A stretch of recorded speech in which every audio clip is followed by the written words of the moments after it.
Nah, kembali kita ke ayat 32 tadi.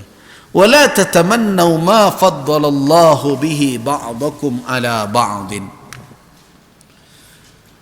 Janganlah kamu mengangan-angankan untuk memperoleh apa yang telah dilebihkan oleh Allah sebagian kamu atas sebagian yang lain. Apa sebab turun ayat ini? Nah, perhatikan, para ahli tafsir meriwayatkan sebab turun ayat ini. Beberapa riwayat, jadi beberapa sebab. Jadi bukan satu riwayat. Namun di antaranya adalah seperti yang diriwayatkan oleh Al-Imam Ahmad ibn Hanbal, Al-Imam At-Tirmidzi dari Mujahid.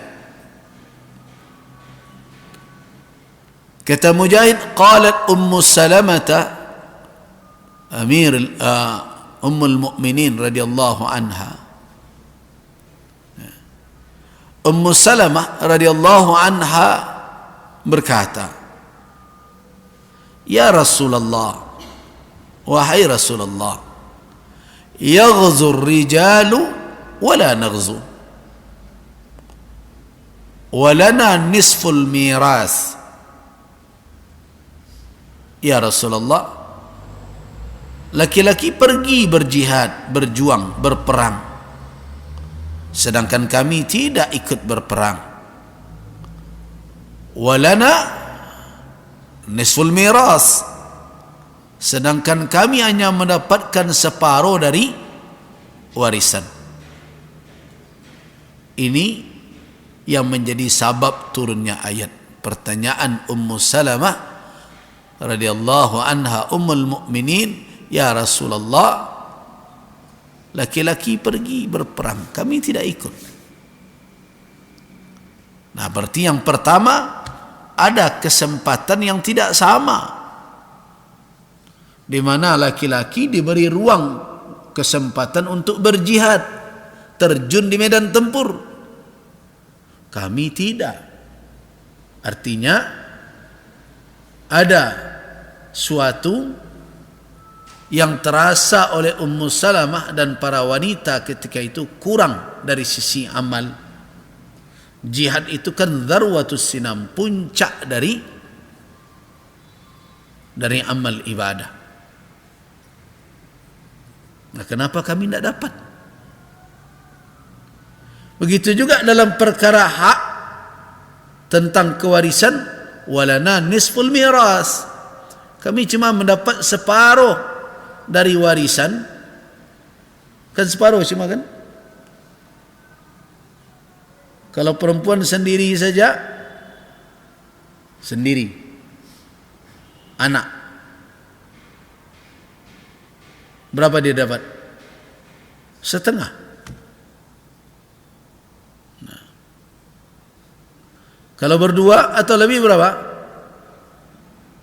2/3. Kalau dibagi 2/3, tambah kurang jatah.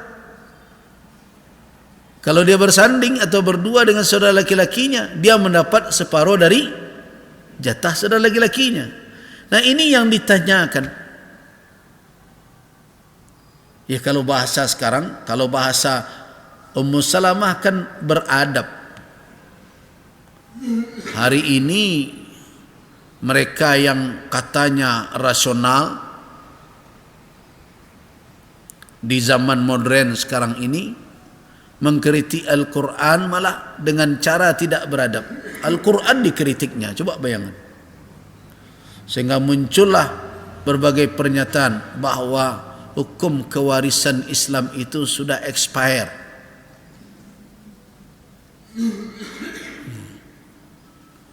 Sudah tidak berlaku lagi, sudah kadaluarsa. Ada yang berkata begitu. Tidak relevan. Harusnya sudah harus diperbaiki. Kenapa? Ini diskriminasi. Enak saja orang bicara sekarang. Dia kira, ini orang-orang seperti itu mengira bahwa dialah yang telah meneliti, mengkaji dan menemukan kejanggalan.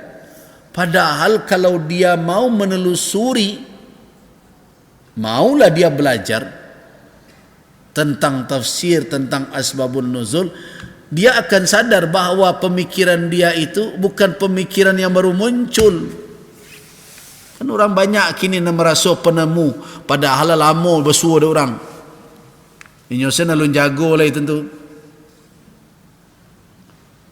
Banyak orang yang memberanikan diri sekarang berhadapan dengan Al-Quranul Karim, menuduh sana sini, menggugat ajaran Islam. Dia katakan dia adalah seorang yang berpikir rasional dengan landasan-landasan pemikiran yang dia bawa dari barat berbagai macam. Muncul pula kajian hermeneutik tentang Al-Quran dan sebagainya. Ujung-ujungnya apa? Menggugat apa yang telah mapan dari pemahaman umat dan para ulama. Dianggaplah ulama yang menafsirkan Al-Quran berbagai tidak objektif. Mereka adalah orang-orang yang tidak rasional, tidak ilmiah, tidak punya metodologi, berbagai macamlah tuduhan-tuduhan itu. Nah, sekarang pertanyaan kita, apakah kemunculan pemikiran bahwa apa yang diberikan oleh Allah kepada laki-laki dibandingkan dengan perempuan itu seperti ada unsur ketidakadilan? Apakah pertanyaan seperti itu muncul di zaman sekarang atau sudah muncul semenjak Al-Quran turun? Sudah muncul, cuma sudah dijawab. Siapa yang menjawab? Al-Quran itu sendiri. Nah, yang persoalan hari ini adalah muncul pertanyaan itu dari syahwat, bertanya, jawabannya tidak dicari dalam Al-Quran, dicarikan ke pakar yang datang dari negara ini, negara itu. Kalau Ummu Salamah ketika merasakan hal yang seperti itu, bukan hanya perkara harta. Nah, yang hari kini kau nak dipersoalkan orang kan perkara pitih. Bakoknya dapat situ, ambo dapat seiko. Lihat Ummu Salamah dengan adabnya, yang dipertanyakan dulu adalah kewajiban. Kenapa laki-laki ikut yaghzu, ya? Sedangkan kami tidak ikut berperang. Itu yang dipertanyakan dulu. Kalau hari kini ni orang bertanya kewajiban, bakok ini disuruh ambo indak. Nah, ada orang model itu. Kalau urusan kerajo biarlah ndak satu. Yang dipersoalkan orang sekarang ini kan jatah banyak. Ini dari riwayat ini banyak pelajaran sebenarnya. Pertanyaan Ummu Salamah itu, ya Rasulullah, yaghzur rijalu wala naghzu. Itu yang pertama. Ya Rasulullah, laki-laki kan ikut berperang berjihad, kami tidak. Jadi yang dipertanyakan apa dahulu? Tugas. Bandak sama tugas kami di dalam Islam. Nah, kalau orang kini ada dipertanyakan, ya, jatah. Tugas jangan baca-baca.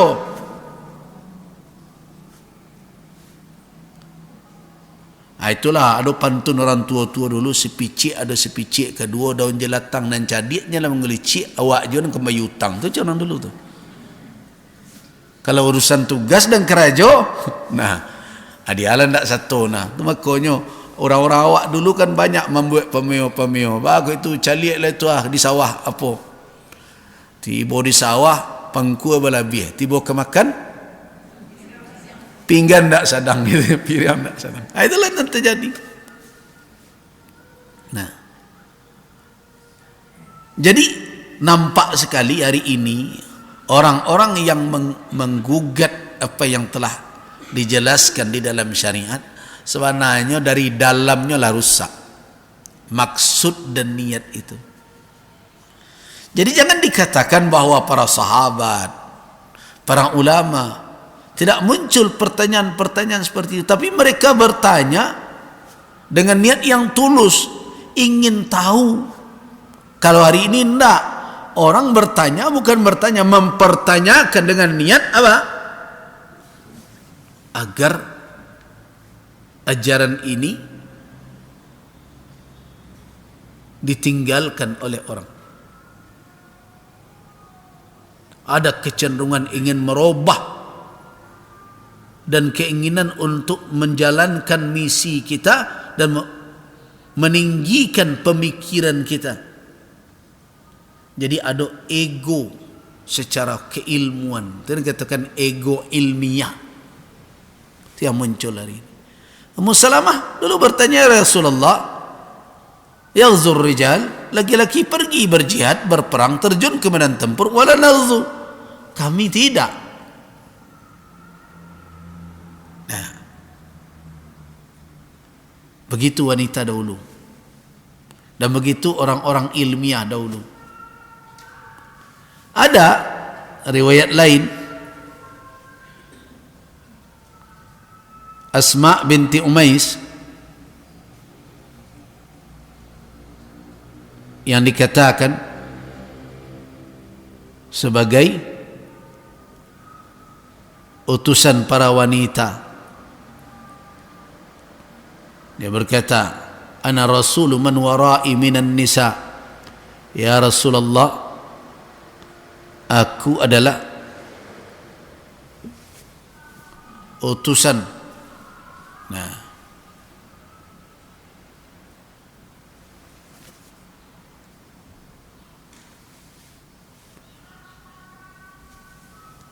utusan para wanita di belakangku.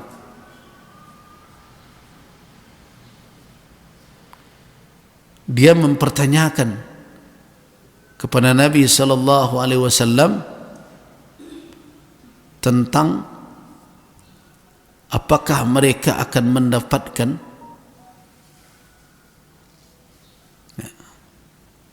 seperti apa yang didapatkan oleh laki-laki.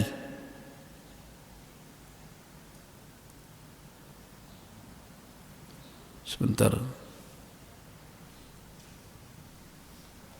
Ada hadis Asma namanya.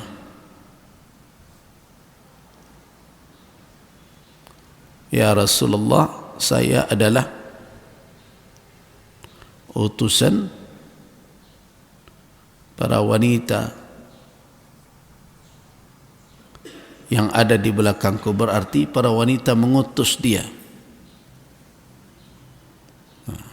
Wafidatun nisa ini.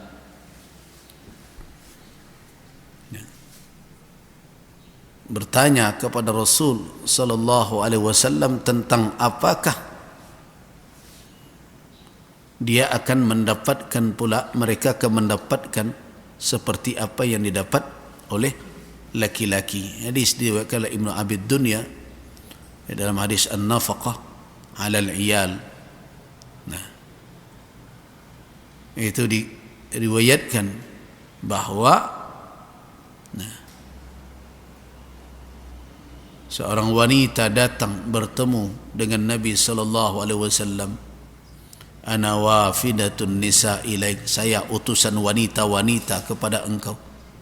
Ya Rasulullah, wahai Rasulullah, Rabbul Jilal wa Rabbun Nisa Allah. Dalam berbagai riwayat, Tuhan laki-laki dan Tuhan para wanita kan sama, Allah Azza wa Jal. Wa Adam adalah sama-sama bapa laki-laki dan bapa perempuan. Wa Hawa, ibu juga satu, sama-sama Hawa. Dan engkau diutus juga kepada laki-laki dan perempuan.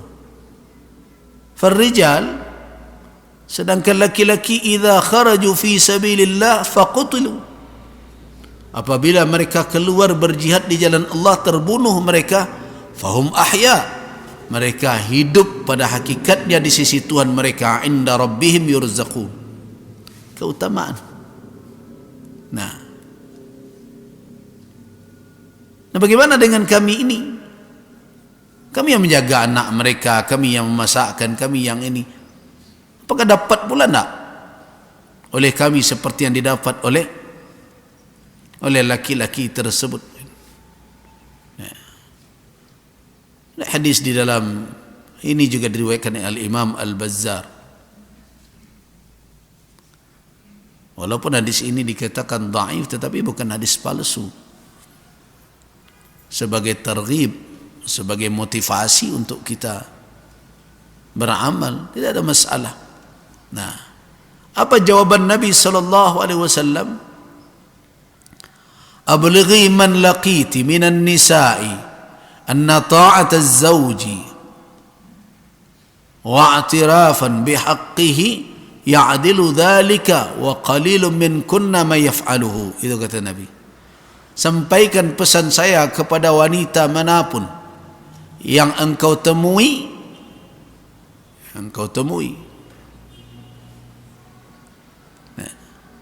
sesungguhnya ketaatan kepada suami dan mengakui haknya atas kamu itu seimbang dengan amal laki-laki itu, walaupun tidak banyak di antara kalian yang melakukannya. Jadi kalau kita lihat dari riwayat-riwayat itu, para wanita dahulu bertanya tentang apa? Pertama, tentang tugas, bukan tentang jatah. Jadi melihat antara apa? Antara peran wanita dengan peran laki-laki itu bukan dalam perkara jatah, tapi dalam perkara apa? Tugas dan tanggung jawab. Nah, hari ini kan tidak. Banyak orang-orang yang melakukan gerakan emansipasi wanita ini yang dipersoalkan apa sekarang ini? Jatah. Mara jatah kami duduk di kursi DPR, DPRD. Jatah.